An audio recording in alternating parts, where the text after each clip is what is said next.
өткөндө 400 киши отурган, 400ден ашык киши отурган тойдо бир да аксакал бата бере албайт да. Аксакалдар бата берип коюңуздар десе, бирөөдөн макул болбой, баары бирөө да бере албайт.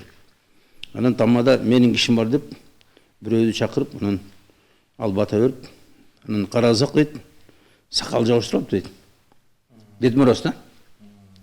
Ошо сакал жабыштырылган артистке бата берип калды. Эми ушундай бир аябай уят, ушундай бир аябай бир жат көрүнүштө ошо аксакалдар өзүнүн неберелерине, өзүнүн балдарына ушундай бата бере албай, келип бирөөдү жалдап бата берди. Мисалы мына азыр Куран окуганда деле аксакалдар жок, Куран окуган.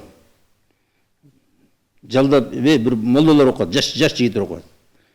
Мисалы насихат айткандар, насихатта жок аксакалдар. Насихат айткан аксакал жок. Айтса деле эптеп сөптөп болуп калды. Мына бир серин түштүк жакта калды бираз аксакалдар. Анан башка жок болуп калды. Өзү негизи аксакалдардын милдети жаштарды тарбиялоо, жаштарга үлгү көргөзүү, жакшынакай, татынакай болуп жүрүү, өзүн татыктуу алып жүрүү, орунду сүйлөө, орунду иш кылуу, татыктуу. Мисалы мына жанагы дасторкондон талашкан, дасторкону шыпырып, талашып.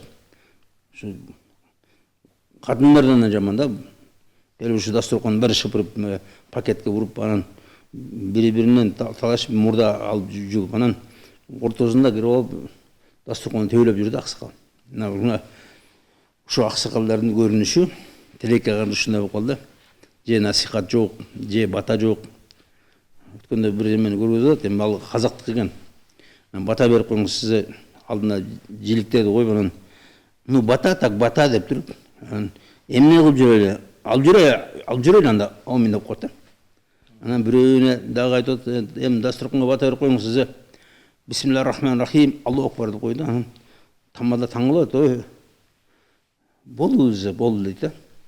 Мына ошо урматтуу туугандар, мына 60-70 жыл жашап, бир бата бере албаганда бул уят чынында. Ушундай бир уят болуп калды. Аксакалдар өзүнүн жанагы вазифасын билбей, акыл жыйнабай, мисалы мынагу жаш кезинен баштап жакшы жүрүп, мынагу насихаттарды угуп, диний жакшы адеп руханий бир нерседи окуп, аны ошону менен тарбияланыш керек аксакал, эми адамдар.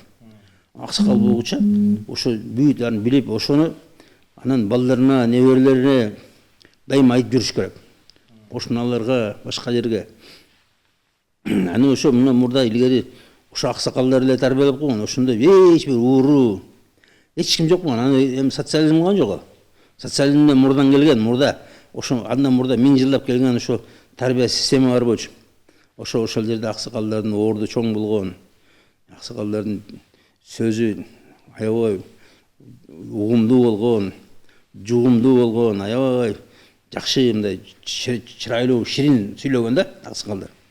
Ошо жанагы кечке чейин сүйлөшүп отурган, ушундай жакшынакай жанында отурганда укканга да ушундай мындай эме болгон да, көңүлгө аябай жакшы тие турган. Азыркы аксакал сүйлө десең бири-бири менен урушуп кетет, кыйкырышып кетет, чаталашып кетет, чырдашып кетет. Ошо анткени сүйлөй да албайт.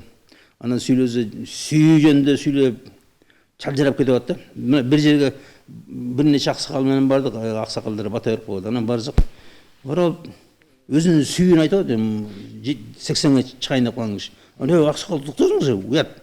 Аксакал мына келин жүрүп берди. Токтосуңуз, азыр деп. Ошо өлүп алып өзүнүн илгери бирөөдү сүйгөнүн айтып отур да, ошо дагы конокко барып, келин көзүнүн жанында көзүнчө ушундай бир аябай жаман уят болуп атабыз да биз. Ушундай сүйлөп атат.